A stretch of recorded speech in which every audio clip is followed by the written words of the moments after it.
actually works. It's super cool. I haven't had any problems with it whatsoever. So if this video works for you guys, be sure to go ahead and share it. Hey guys, so today I'm going to show you to get PKXD hack for iOS and Android. So this will give you unlimited gems or stuff like that. So as you can see in the mod, we can do unlimited gems. So I'm going to go ahead and turn this on just to show you guys that it actually works.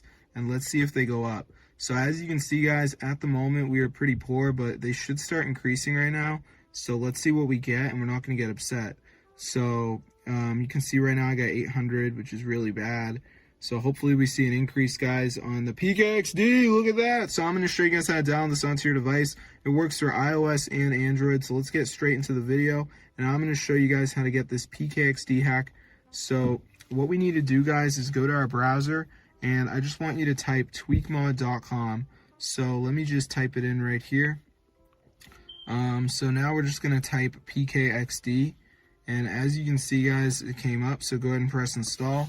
So the last thing we got to do is verify. So we just need to download 2 apps and follow instructions. They're 100% free from official app store. So I'm going to show you guys how to do it. So let's just wait for this to load here, as you can see.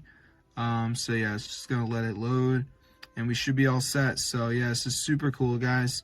So yeah, I don't really do videos like this, but this actually works, so I had to share it with you guys. But yeah, this is super insane. So yeah, it's really not for me, but a lot of people do play PKXD, so that is cool. So here we go, guys, it's loading up. So as you can see, it says missing files. So we just need to download 2 of these. So it doesn't have to be the same apps as me, but just make sure you download 2 of the apps. So like Underdog says down and run for 30 seconds. Then we got like a P-Cell classic card game, you got to search it up. Then we got Lucky Match, Evertales, another download and run for 30 seconds one. So just make sure you get 2 of the apps, then you'll have the PKXD hack on your device. You can get unlimited gems. So it's really cool. So I'm going to see you guys later. But yeah, be sure to go ahead and subscribe to the channel, and peace out, bro. This is so cool.